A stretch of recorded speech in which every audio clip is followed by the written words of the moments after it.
Makarpura જીઆઈડીસીની ABB કંપનીના store રૂમમાં ઘૂસી 32 લાખના કેબલની ચોરી બાબતે ડીસીપી ઝોન 3 અભિષેક ગુપ્તાએ માહિતી આપી હતી। વડોદરા શહેરના મકરપુરા જીઆઈડીસીમાં માણેજા ક્રોસિંગ પાસે આવેલી એબીબી કંપનીના સ્ટોર રૂમમાં મૂકેલા 32 લાખના કેબલ ચોરી થયા હતા, જે અંગે પોલીસે ગુનો દાખલ કર્યો છે। ત્યારે આ મામલે પોલીસ તપાસ દરમિયાન એબીબી કંપનીના સીસીટીવી કેમેરા તેમજ પંચિંગ મશીન ચેક કરતા કંપનીની કોઈ પણ પરવાનગી લીધા વિના એબીબી કંપનીના વેન્ડર તથા રોડ કેરિયરના કામ કરતા માણસોએ કારમાં આવીને સ્ટોર રૂમની પાછળના પતરા હટાવીને અંદર જઈને કેબલ લઈ આવી પાછળના ભાગે ઉભેલી જીપમાં મૂકીને લઈ ગયા હતા। ત્યારે આ મામલે ડીસીપી ઝોન 3 અભિષેક ગુપ્તાએ માહિતી આપી હતી।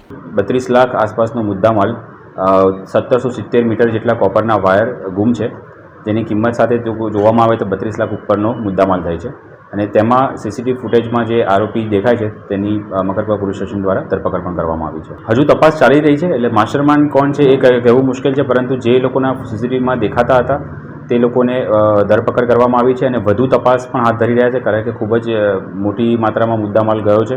તો કોની અંદર સંડોવણી છે, કંપનીમાંથી પણ જે કામ કરતા સિક્યોરિટીના માણસો, અન્ય માણસોની પણ તપાસ અમે કરી રહ્યા છીએ અને જે પ્રમાણે આગળ નામ ખુલતા જશે અને જે પ્રમાણે આગળ સચ્ચાઈ સામે આવતી જશે તે પ્રમાણે યોગ્ય કાર્યવાહી આ બાબતે કરવામાં આવશે।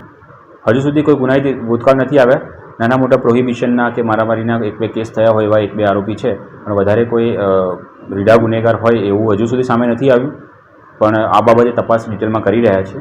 સમાચારોના સતત અપડેટ માટે TNN ન્યૂઝને YouTube પર સબસ્ક્રાઇબ કરી બેલ આઇકોન પ્રેસ કરો અને અમારી સાથે જોડાયેલા રહો Facebook, Instagram અને Twitter ઉપર।